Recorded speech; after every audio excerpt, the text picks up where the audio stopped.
Salve Devimon no código! Seja bem-vindo a mais um vídeo aqui pro canal. E você já prestou atenção no novo formato do sistema de cores no Tailwind CSS versão 4? Se não, então vem comigo que eu vou te mostrar agora no vídeo.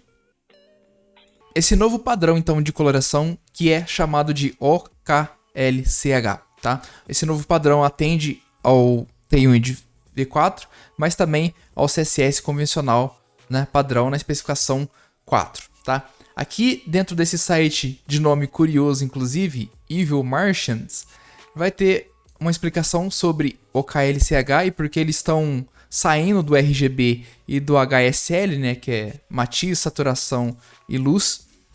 Ele vai dar uma explicação bem interessante aqui pra gente sobre CSS Color 4 na especificação, que adicionou o OKLCH, a nova função de definição de cores.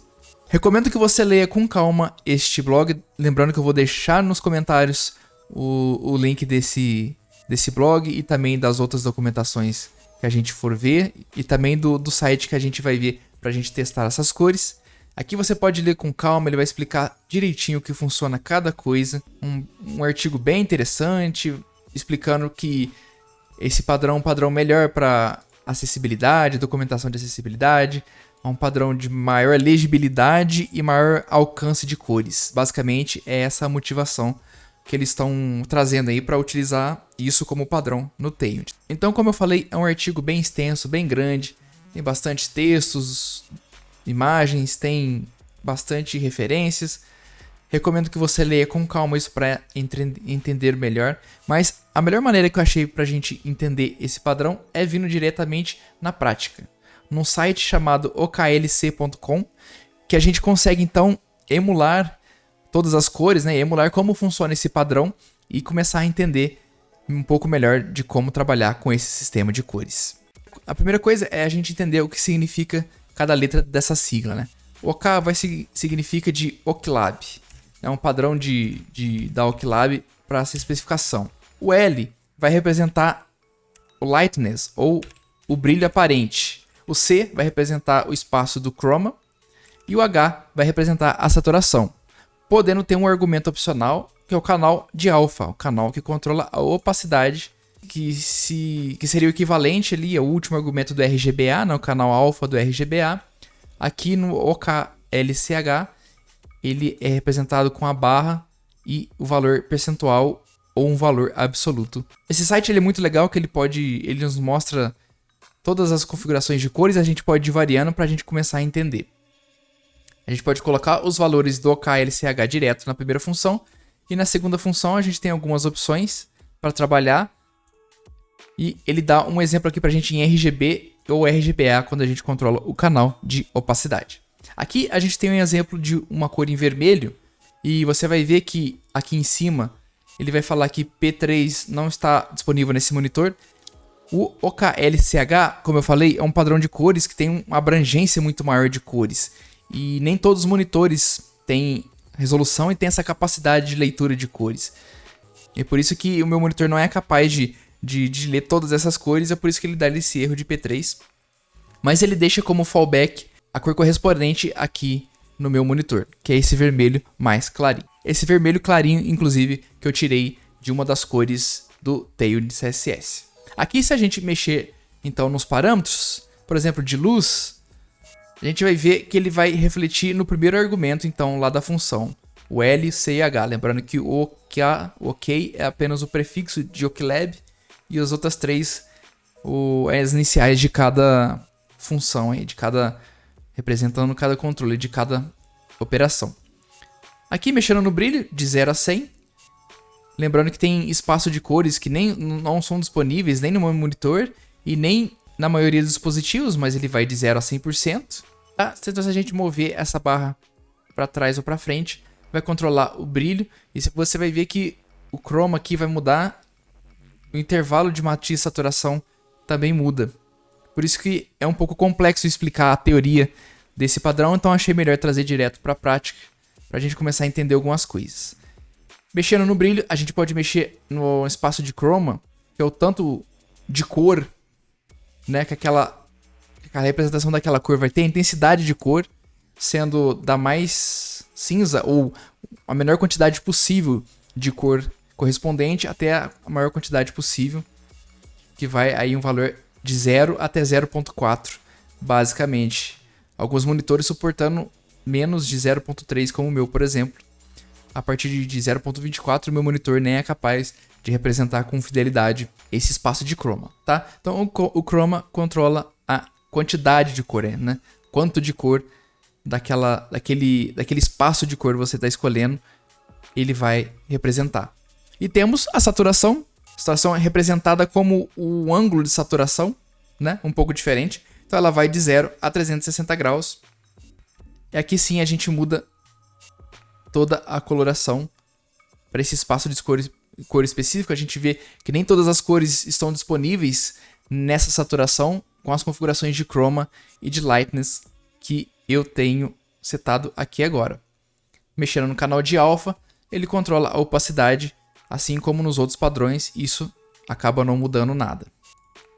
A gente pode brincar e clicar em outras cores, né? Basta a gente ir clicando nas cores que a gente quer em qualquer área de qualquer um dos parâmetros, mas faz mais sentido clicar dentro do chroma e no hue.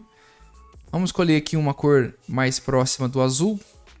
E aí a gente pode então mexer com o brilho, com o chroma, a quantidade de cor, ficando desde tons monocromáticos até ter cor nenhuma, até ficar mais azul intenso. E a saturação, né, o ângulo de saturação mudando aqui e o canal de alpha. Basicamente é isso.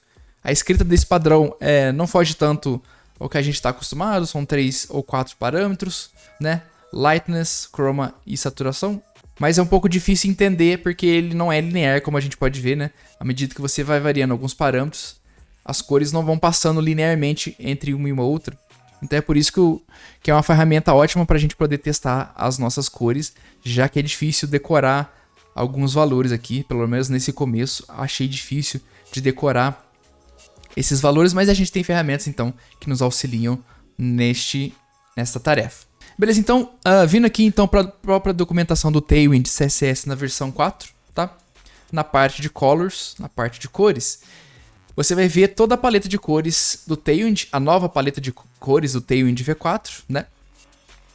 E se a gente descer aqui embaixo, a gente vai ver que ele tem declarado as variáveis CSS agora, todas declaradas com OKLCH, exatamente igual a gente estava vendo. Então se eu já pegar aqui, por exemplo, um Gray 500 e jogar lá naquela função, aqui para a gente testar, a gente vai ter exatamente o tom de cinza que é declarado aqui no meu arquivo do CSS, do Tailwind CSS, né? Então aqui eu tenho exatamente o tom de cinza. E se eu começar a brincar e a variar alguns parâmetros, como a iluminação, como a quantidade de cor e a saturação, obviamente a gente vai ter cores diferentes. Todas as variáveis CSS agora no Tailwind, referentes à cor, elas são representadas no OKLCH.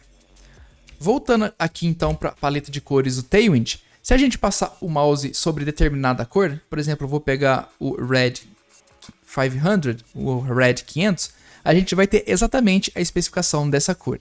Aqui ele diz que se você clicar em cima da cor, ele copia ela para o seu clipboard. E a gente pode vir aqui e colocar e garantir que é exatamente aquela cor que a gente tem. E aqui embaixo a gente pode obter o RGB dessa cor, né? E também, né? E aqui, então, se eu passar o mouse e segurar o Shift em cima da cor, ele vai me dar o hexadecimal mais próximo desta cor. Se eu copiar e colar lá no nosso exemplo, por exemplo, aqui, ele vai dar então o código hexadecimal mais próximo daquela cor, tá? Então a gente ainda consegue converter desse padrão para RGB, RGBA e também para hexadecimal. Tá, isso vai ter toda a paleta de cores aqui. Vamos pegar um azul, por exemplo, um azul escuro. Se a gente vier copiar, colar lá, a gente vai ter o azul referente. Uma coisa que eu gostaria de mostrar para vocês agora é vindo aqui num código que eu tenho de um app Next.js que eu criei com o Tailwind CSS V4. a gente pode confirmar então que todas as nossas cores estão declaradas com o padrão OKLCH, né? Nosso background aqui, por exemplo, se a gente quiser saber o que significa OKLCH100 e jogar aqui, a gente vai descobrir que é um tom de branco, basicamente um branco, né? Representado no RGB, o 255, 255, 255, que a gente está mais acostumado, né? Então, toda a parte de coloração nativa do Tailwind CSS V4 vem nesse padrão de cores, tanto para o modo Light quanto para o Dark e para as outras cores. Inclusive as cores de gráficos, né, dos charts, também tudo representado em OKLCH. A gente pode até copiar alguma aqui, pra gente tirar de curiosidade, seria um laranja aqui, né? Mas a gente também consegue fazer algo diferente aqui.